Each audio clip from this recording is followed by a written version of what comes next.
வணக்கம்.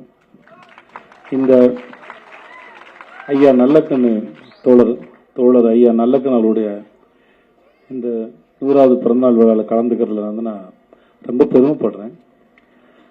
அவரை பற்றி தெரிஞ்சுக்கிறது, நான் விடுதலை 2ஆம் பாகத்தில் நடிக்கும்போது நான் பேசின வசனங்களும் அவர்களுடைய வாழ்க்கையும் எனக்கு ஓரளவு தெரிஞ்சிருந்தது, ரொம்ப வசதியாக இருந்தது, புரிஞ்சுக்க முடிஞ்சது.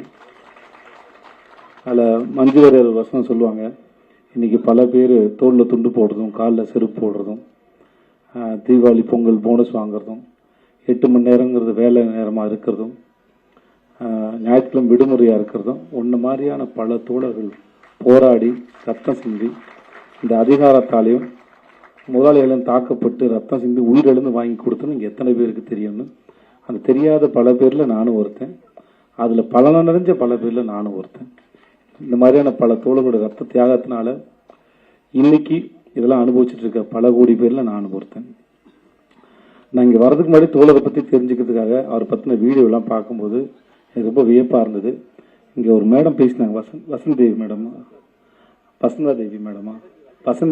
பேசும்போது சொன்னாங்க, ஐயா நல்லக்கண்ணருடைய வாழ்க்கை வரலாற்று வந்து பாடப்புத்தகத்தில் இருக்கணும்னு.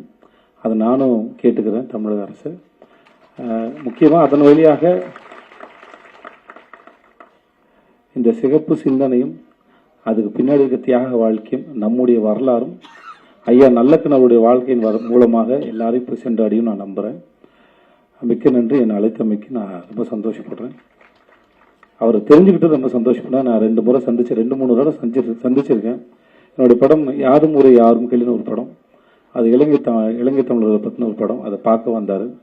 அவர் பக்கத்தில் உட்காந்து பேச முடிஞ்சுது, பழக முடிஞ்சது. ரொம்ப இனிமையான ஒரு மனிதர். அவருடைய இந்த பிறந்தநாள் விழா கலந்துக்கலாம் நான் ரொம்ப பெருமைப்படுறேன். என்னை கூப்பிட்டது ரொம்ப நன்றி. அனைவருக்கும் இனிய புத்தாண்டு நாள் வாழ்த்துக்கள். இந்த குழந்தைங்களாம் ரொம்ப அழகாக உறுதிமொழி எடுத்துக்கிட்டாங்க. அந்த ஸ்கூலுக்கும் அந்த டீச்சர்ஸ்க்கும் ரொம்ப நன்றி. தேங்க்யூ.